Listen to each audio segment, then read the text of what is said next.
So ito na nga yung araw mga sa Popsi na ipapagawa natin itong motor. At tayong nakabunggo sa atin na taga-tagig na hindi ko na siningil. Hinayaan ko na lang dahil sa nangyari sa kanya. So ito na, may si Popsi. So akala ko noon, mura lang yung magpagawa ng ganito kaya hindi ko na din siningil. Basag-basag, tape-tape na ginagamit natin sa pagde-deliver sa araw-araw na biyahe natin. So yan nga yung video, naka-tape lahat, left and right, mapa-headlight. So lahat yan, may si Popsi. So tinignan natin sa GPS sa Caloocan South, Pasig to Caloocan South, yan, medyo malayo-layo. Tapos nandito na tayo sa Mandaluyong, init, may si Popsi, kaya nag-stop kami dito dahil stoplight. So sumama pa rin dyan si Commander para sa ganyan, siya ang mag-aabono kung sakaling kulangin tayo. So yan si financer natin. So sa oras nito may si Popsi, punta muna tayo sa Honda Triumph sa Caloocan South. Kasi may titignan tayo at may nakurso na daan si Commander. Unang stop pa lang namin, yan, nakita natin nagme-merienda.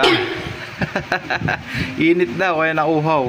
So yan, pagpasok mo, bubungad agad yung kasa nila, may si Popsi, which is yung mga pagawaan ng mga motor. Tapos pagpasok mo dyan sa lunch nila, yan, may mga nagpapahinga dyan na mga nagpapagawa ng motor. Napakalamig yung aircon. Tapos yan, tinignan ni Commander yung kursunada niya. Tapos yung mga flarings na kung sakali is magkano. Tapos yan, napa-stop kami may si Popsi kasi nakita natin yung tatlong variant ng Honda Winner X. At ayan, tinignan ni Commander yung kursunada, yung matte daw, ang kursunada na. Yung puti, sabi ko, standard mas mura, ayaw niya. So mas okay talaga sa kanya yung matte daw. Wala, shopping lang, tingin-tingin lang, pero walang pambili. Pagkat mo sa second floor, may si Popsi, makikita mo yung mga malulupitang big bikes nila, at saka lahat ng mga motor na bagong labas, at saka yung mga dating motor na. So pumasok na kami dito sa spare parts, may si Popsi, yan yung spare parts.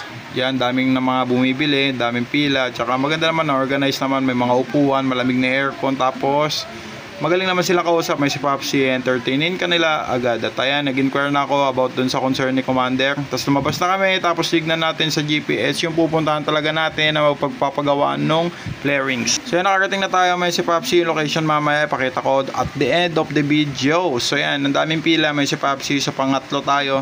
Tapos yan si ate, tinignan yung mga sira, tapos pinakalkyo muna bago gawin, tapos binigyan tayo ng resibo yan ni ate. Kasi pagdating pa lang natin, tinanong agad kung ano yung concern natin. Napakalupit nung ganun, may si Popsi. So sinabi ko lahat ng concern. Tapos yan si Commander. Ito kasama natin, papi, wala. Merienda lang hinahanap, papang hinihintay, yung kulit eh. Kapag kasama mo merienda, na napapagod akong umuupo. Patagod daw na umuupo. Siya may si Popsi, lumabas si ate at bibigyan na ulit tayo ng upuan, pero okay na sa akin to. Tapos yung location pala nila is corner ng Mabalacat 5th, tapos corner ng 5th Street, may si Popsi, Caloocan South. So oras nito may si Popsi, kinakalas na yung motor natin agad-agad. Nung natapos na yung computation at nag-o-on na tayo, na pinakita kung magkano lahat yung total na magagastos. So yan, si brother, yung mechanic natin dito, napakalupit, talagang tatanggalin lahat, titignan lahat. May si Popsi, mga wirings yan, ang gulo-gulo na din, no? Parang yung spaghetti na sa Jollibee.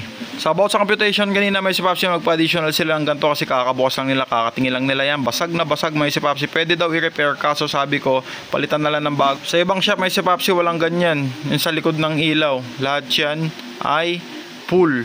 Which is lahat na head AC na mismo may si Popsi kung sakaling bibili ka. Mahal yung headlight na ganyan, may si Popsi, yung set na ganyan, mga nasa 6,000 to 9,000 yung ganyan, depende kung saan ka bibili. Buti meron silang gantong tinda dito at nag-go na tayo para palitan na, may si Popsi. Basag talaga lahat, may si Popsi.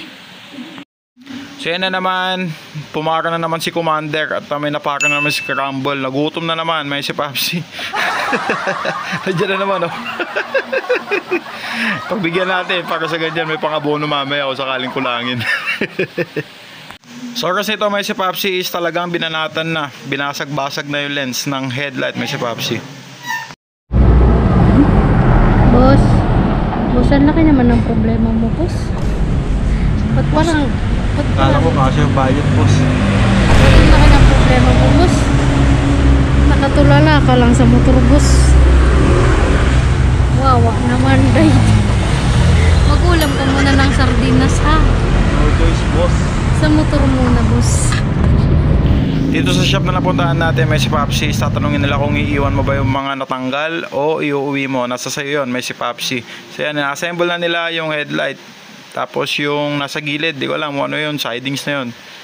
So susunod na nilang tatanggalin yung dibdib, may si Popsi para isang lagayan na lang. Inilabas na nila ma'am yung dibdib at saka yung isa na ilalagay. May si Popsi, separate pala yung nakala ko. Set yan na may ganyan na, pero hindi pala.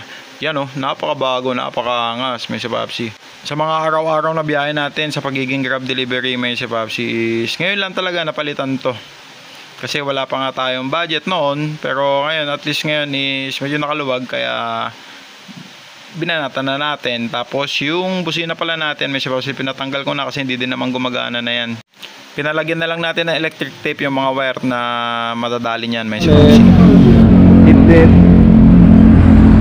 Tapos nito. Uy, nyo ba yung mga boss? Hindi ko lang kay Commander, boss. Sabi ko sa kanya, hindi naman magagamit eh. Ito yung sa back ng headlight, Papi. Buti may ganito sila kasi yung plastic lang. Kasi basag-basag na talaga. Tapos ito, palit na din to. Wala na mga sticker. Palit na din tong. Kasi ito pa.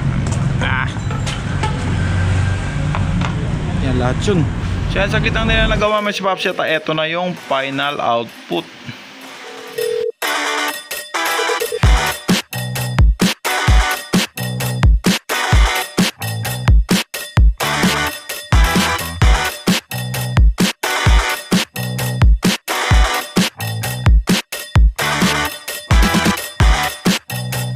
Sa oras na magbayad, may si Popsi na nagkakulitan kami, di na namin sinabi na babalik kami kasi baka mamaya mabasag na naman yung flarings natin. Kaya nag-advise sila ma'am na wag na talaga kami bumalik. Gastos malala na naman. Sabi ko, balik po kayo. Bumalik kinabukasan. Basag yung sabi. Hindi ko na sinabi. Hindi ko na inulit yun. Nawalan pa siya ng sarili ko. Ride safe na ako pala. Thank you. Ingat po kayo. Huwag mo na sabihin babalik. Salamat, salamat po mga salamat po. Ingat po. Ayun, tayo.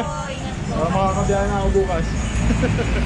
So may si Popsi, ito pala yung pangalan ng shop nila, Ace Motorworks, Caloocan South. Tapos may contact number sila, tapos may TikTok at saka Facebook sila. Madali lang sila ng contact, re-replyan ka nila agad about sa concern mo. So punta ka na lang dito, may si Popsi, at ito pala yung nagastos lahat, kabuuan. Murang-mura na yan, may si Popsi. So yung lens nung sa headlight natin, may si Popsi, meron akong naka-reserve kaya wala dyan. Dagdag nyo na lang yun kung sakali. Yan, Papi. Pauwi na tayo. So time check tayo, alas 6 na. Yun na tapos. Sa Commander ko. Sa nagbayad. Utang. Let's go! Peace out! Peace out.